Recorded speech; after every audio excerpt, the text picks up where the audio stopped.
Good evening. I was smart enough to prepare a speech in advance, so kindly bear with me.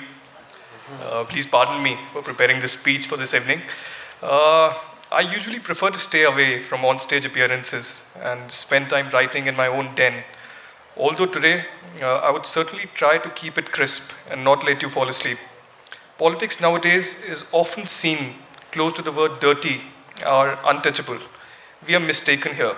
Till we shed this attitude of looking towards politics with a certain predefined prism, we cannot change the emerging political discourse in our country. A discourse which has corruption at its very root. The question we face now is how to cut the roots of this poison spreading all across the nation, even in this modern age. Do we wait and watch, as most of us tend to conclude, or do we try to be aware and raise our finger at every small act of unethical behavior or corruption? Politics isn't bad. Politics was never bad. What about politicians? Yes, we do have people in politics with sectarian agenda playing to the vote banks, but it is we who elect them. So does the simple solution lie in being apolitical? Being apolitical is often mistaken with having no opinion at all on the way things take shape around us. Apolitical vaguely means having no interest in politics. I'm sure most of the people sitting here in this hall are apolitical by that definition. Even I, for that matter, would classify myself as being apolitical. I'm a political commentator, but without any interest or deep interest in politics. Perhaps circumstances led me to this pedestal in life. It will be easier for you to understand the term apolitical with few examples from my own life. Friends, I took birth a little more than 2 decades ago, and there have been 3 attempts to silence me, or perhaps to murder me. Strangely, on all 3 occasions, it was due to my staunch apolitical nature. Although close friends often tease me, they call me a communist among the rightist. I belong to a micro-minority of Kashmiri Pandits who are today thrown all across the world, all thanks to terrorism. No, not just that. Thanks to our apolitical neutral nature too. The liberals have a million reasons to justify our selective killings. Kashmiri Pandits were supposed to be used for experimentation purpose for a political science practical test conducted by the ISI as part of their pan-Islamist onslaught. That is why, coinciding with our exodus, a man called Ghulam Nabi Fai was illegally sponsored by Pakistan to campaign against India at the Capitol Hill. I do not think Americans could have been fooled for all these 25 years, not even the Indian intelligence. Here in India, we do not have the moral courage to act against Arundhati Roy, Syed Ali Shah Gilani, and Gautam Navlakhas of the world for inciting violence against democracy and its institutions. We, in fact, have our own very government-backed Kashmir interlocutors who defend the right of those who speak the language of secession and dissent. For those who believe in insaniyat or humanity and secular ethos, there is no space in Kashmir of today, not even in the eyes of the so-called broad-minded Kashmir interlocutors. Yes, Kashmir is as complicated, my friends. You all must have guessed it right. The current Indian political regime in power has no interest to close the separatist shops in Kashmir.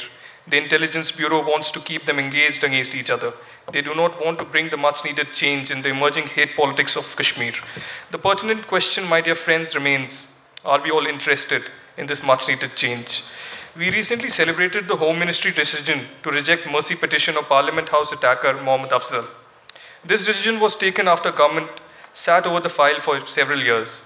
In this sudden outburst of celebration, we have forgotten mass murderer called Yasin Malik of Jammu Kashmir Liberation Front, who today portrays himself as the most liberal-minded citizen.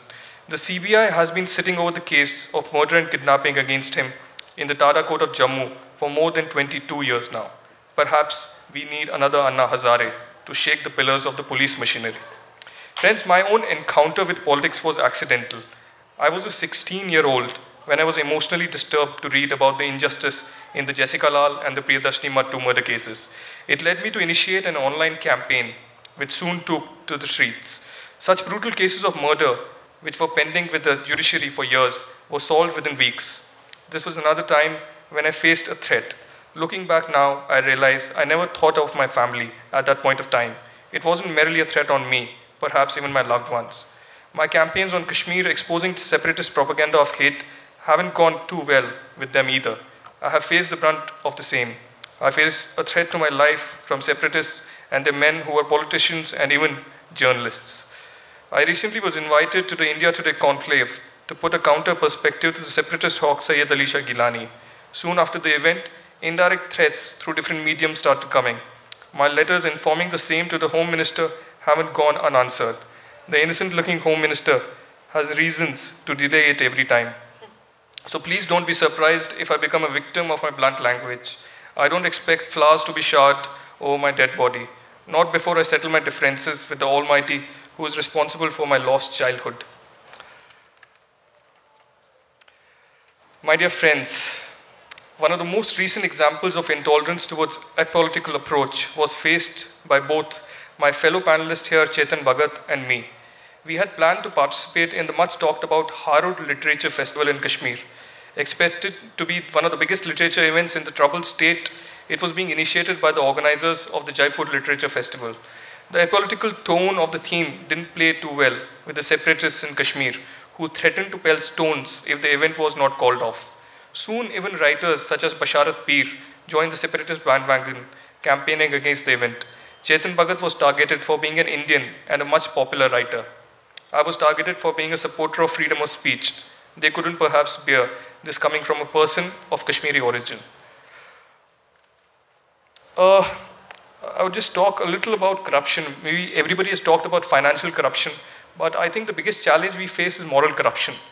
If our Home Minister P. Chidambaram is being accused of fraud in this election win from Tamil Nadu, why doesn't he come out and open it, proving if it is really innocent? Our politicians, on the other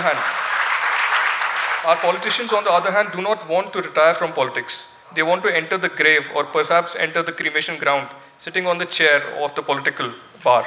We need stringent reforms to reduce the number of times a person can contest elections. I'll conclude my thoughts with a short story. Kashmir has been a distant dream. I'm sorry, I'm stuck on Kashmir because it's very close to my heart. Kashmir has been a distant dream for me personally. I was fortunate to have taken birth in my ancestral house at Rainawari. Soon after we met the fourth exodus, the Kalshiknaus rode for every Pandit on the streets of Kashmir.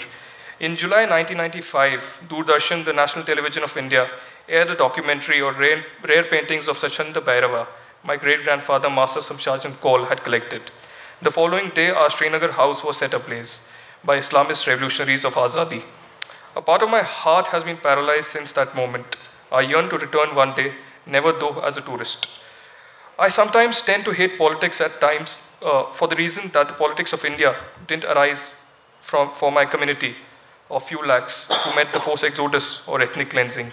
Media or even our politicians go an extra mile to talk about the Gujarat riots, but selective targeting of minorities for being apolitical in Kashmir never ever figures in their address, not even the Sikh riots in 1994. But to hate politics isn't a solution. To see a better governance, we need to bring a change to our political discourse. By we, I mean you, the youth. Don't wait for an Anna Hazare to emerge. Be your own Anna Hazare. Launch your own crusade against wrong, against injustice, against discrimination. And lastly, and even if after that world remains silent, I would say, फैलेगा फैलेगा हमारा मौन, समुद्र के पानी में नमक की तरह, नसों में खून सा दौड़ता हुआ, फैलेगा फैलेगा हमारा मौन.